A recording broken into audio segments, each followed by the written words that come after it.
Kemudian ya, ini tadi sebelumnya kami sempat singgung, yaitu adalah manajemen data personal. Data personal dari masing-masing responden yang masuk ke ataupun yang dijawab ya, dalam kuesioner ataupun survei online ini perlu ataupun wajib di-manage atau dikelola dengan beberapa prinsip. Di sini ada 6 prinsip.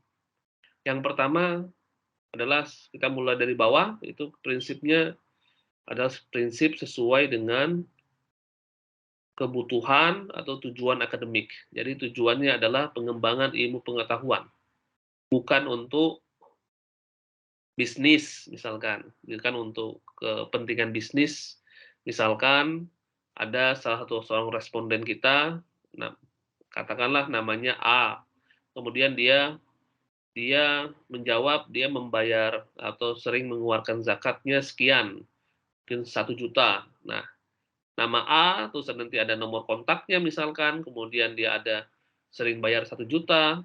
Nah, itu nanti kalau masuk ke sebuah lembaga bisnis, itu bisa menjadi salah satu informasi yang penting bagi mereka untuk marketing misalkan. Nah itu kita hindari dalam proyek penelitian ini ataupun dalam survei online ini. Jadi hanya untuk kepentingan akademik bukan bisnis. Apalagi untuk kepentingan yang lain-lain, politik, keamanan dan lain sebagainya. Dan tujuannya ya untuk pengembangan ilmu pengetahuan. Kemudian tujuan penelitian. Jadi sesuai dengan tujuan penelitian. Kalau tujuan penelitiannya adalah untuk melihat perilaku memberi, maka tujuannya adalah ke sana, tidak dialihkan ke tujuan-tujuan yang lain. Kemudian sesuai dengan kebutuhan. Apabila ada data yang tidak dibutuhkan, maka data tersebut tidak disimpan. Misalkan salah satunya diantaranya adalah ada respon misalkan dalam hal ini, dalam survei ini ada lembar persetujuan nanti. Di situ nanti ada informasi tentang nama. Kemudian apabila mereka, para responden ingin ikut dalam undian, mereka perlu mencantumkan nomor HP ataupun email untuk dihubungi apabila mereka mendapatkan hadiah. Nah, nomor HP ataupun email ataupun nama ini tidak bisa digunakan untuk kepentingan lain kecuali untuk kepentingan dalam undian ataupun dalam pembagian hadiah tersebut. Jadi itu salah satu contoh dari sesuai kebutuhan, tidak bisa digunakan menjadi salah satu data yang dianalisa dalam penelitian ataupun digunakan untuk kepentingan yang lain. Tadi yang kami sebutkan, kepentingan bisnis, marketing, dan lain sebagainya. Jadi yang perlu dihindari. Kemudian data personal itu tersimpan dan terupdate. Tadi yang sempat kami sampaikan di awal, apabila ada responden yang ingin merubah datanya, mereka dapat menghubungi peneliti secara langsung untuk merubah dalam jangka waktu tertentu. Karena data edisi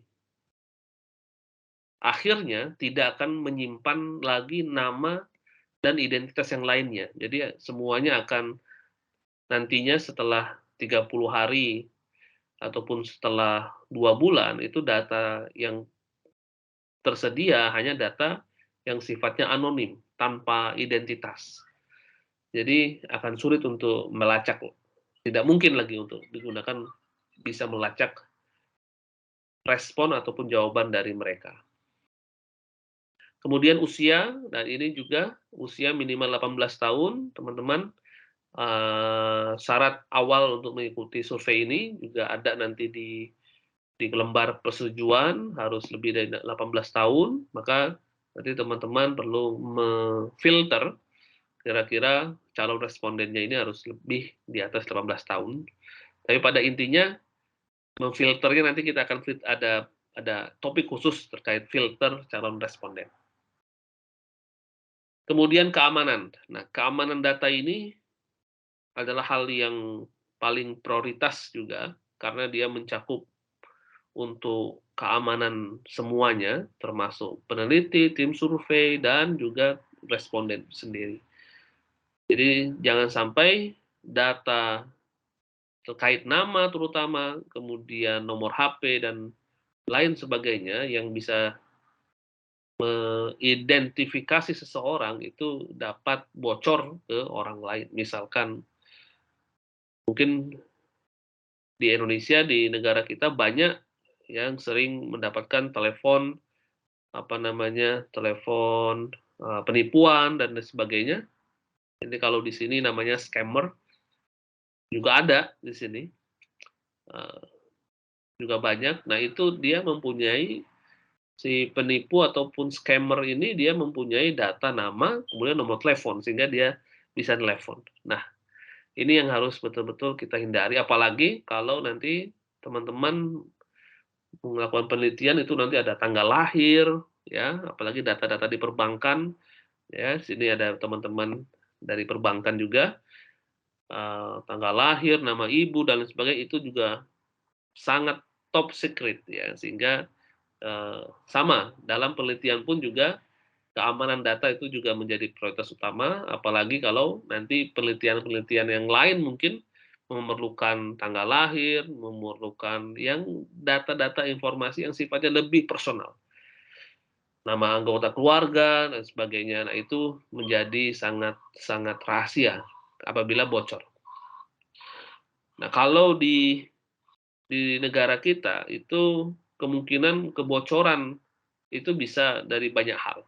Yang paling simpel kita bisa lihat kalau kita isi isi, pulsa di counter, kita tulis nomor HP, itu juga orang lain selain petugas counter juga bisa melihat, apa namanya, nomor-nomor orang yang ada di situ, meskipun tidak ada namanya tapi ada nomornya, dan itu bisa diasumsikan oleh scammer itu, bisa jadi dia tinggal domisili di sekitar situ. Nah, itu nanti bisa dimanfaatkan untuk kepentingan tidak baik. Maka, keamanan ini menjadi sangat penting dalam manajemen data yang sifatnya personal. Data yang sifatnya personal itu, sekali lagi kami ulangi, adalah data ataupun informasi yang bisa merujuk atau mengidentifikasi seseorang. Bisa nama, nomor HP, email, di antaranya itu yang paling top secret dan yang lain-lain, tentunya. Kemudian, nah, bagaimana, manajemen keamanan data itu? Nah, karena teman-teman semua terlibat dalam pengambilan data ataupun dalam mengundang, calon responden untuk mengisi data ini atau mengisi kuesioner ataupun survei ini, maka perlu kita ada perhatikan 3 langkah. Yang pertama, proteksi keamanan penyimpanan data. Dalam hal ini, teman-teman tentunya akan juga mencatat ya beberapa orang yang memberikan respon ataupun beberapa orang yang teman-teman semua, undang untuk menjawab atau merespon survei ini.